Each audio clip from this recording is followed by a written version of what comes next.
omwana yakubye full figure gye bayita Taksin Maksado nyoka amazi akapande ndowooza full figure yasomye kafu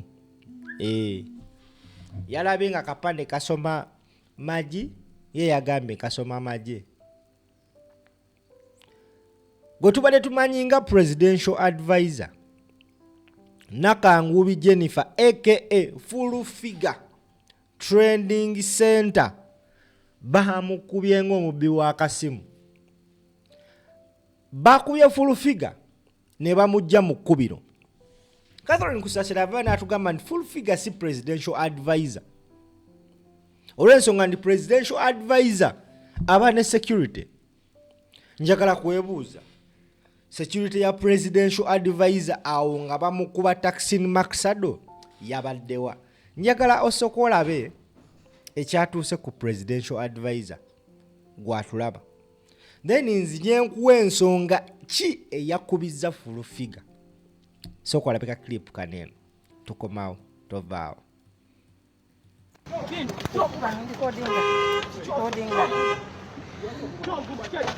Hey, banange mudu lwaki obeera onvuma full figure? Lwaki obeera onvuma?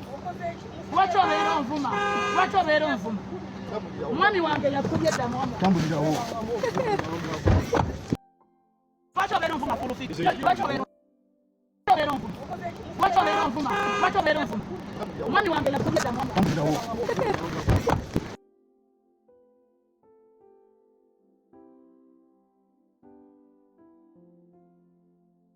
Eyo gye bayita Taksin Maksado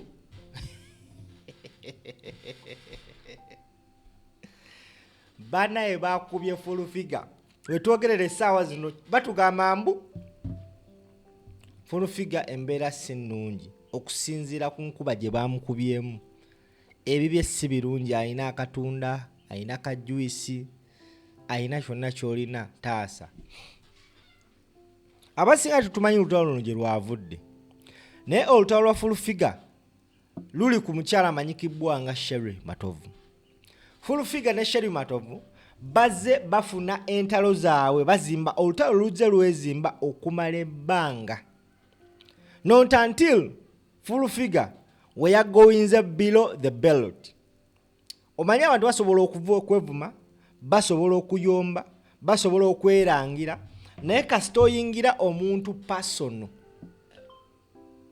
omuntu kasita omuyingira personal kisobola omutankuula n'akola n'ekyo kyabadde talina kukola. Full figure njagala nkolage ka clip akamuviiriddeko bino byajja akola live n'avuma abantu n'abasesebbula n'awemula abantu n'akomayo despite the fact tuli mu ggwanga lirina gavumenti. Omuntu eyeyita presidential advisor, omuntu gwe tulaba bulijjo nga atambula ne ba Anita Mbongo, gwe tulaba nga abeera ne ba Museveni, gwe tulaba nga abeera n'abakungu mu gavumenti, gwe tulaba nga akola ku radio station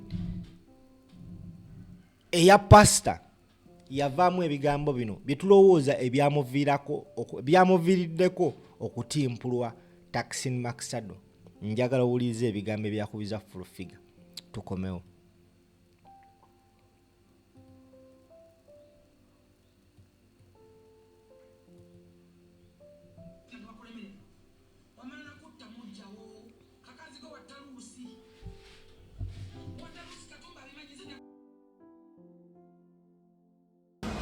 Kati oli ku mmanda mbotunda byogo batona bakyogo ne bakugana ne maleza ne wetu na bakulemerera wamana nakutta mujjawo kakazigo watalusi katumba abimanyize nakunyiganga. Kati oli ku mmanda mbotunda byogo batona bakyogo ne bakuwasa muwasiza kavuka katunulanga kakalabanda konna kalinga eddiba ly'emmese tekaira na kiddako kale yo bakawasa ne kali mu bufumbo.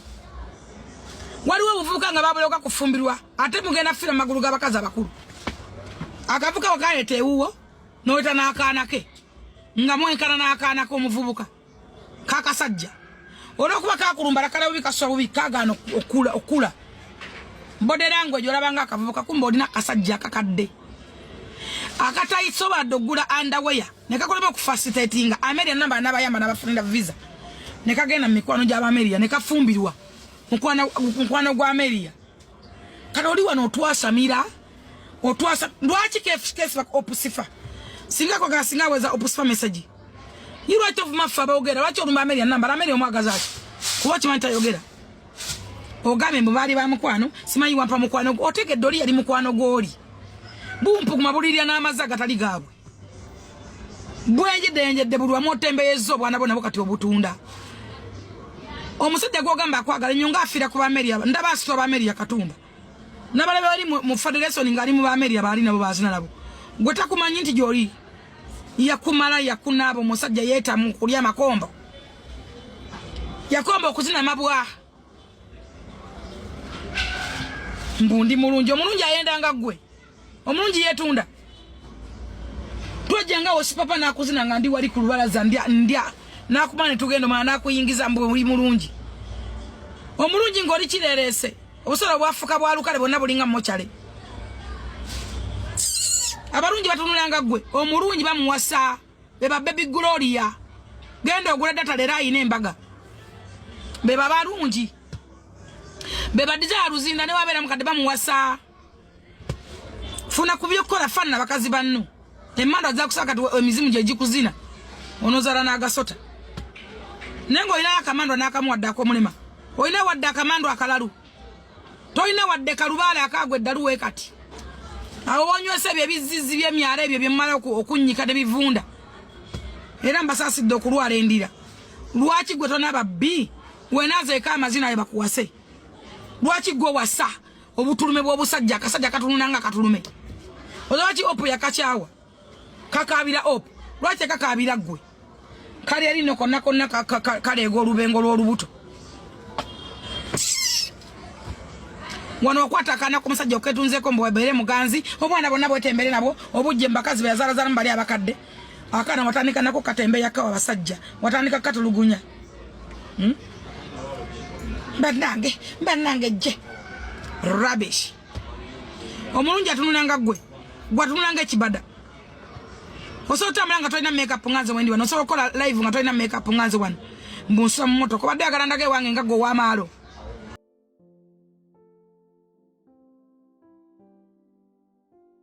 alright yeyo clip eyaviriddeko okukubwa kwa Nakangubi Jennifer Fulufiga ne bamutuusa ku eyo point bakubya Fulufiga mudakiika emu yabadde ageza amatama. That is the current picture of Fulufiga according to what is circulating on social media. Nenga ebyo bikyali awo bassebo ne bannyabo. Fulufiga ne Sherry Matovu all along babadde bayina their altercation. Era nga babadde beesabula ku mikutu. Babadde bayina entalo zaabwe. In between them. Ekintu kyendowooza because eyakubye Fulufiga bawa Sherry Matovu. Gwabadde ayomba naye ekyamukubiza atuuse point mu ntalo zaabwe n'ateegamu ate omusajja. Era omusajja olwamusanze somewhere yamukubye yasoose n'amukuba taxi Maxado n'amukuba engumi ze yamukubye awo. Olwamaze omukuba engumi bassebo ne bannyabo waliwo oba gwe yabadde naye nga yambadde akasaati akakofira akayero oba ka NRM. Hey, banange mudu lwaki obeera onvuma Fulufiga lwaki obeera onvuma lwaki obeera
bamulinnye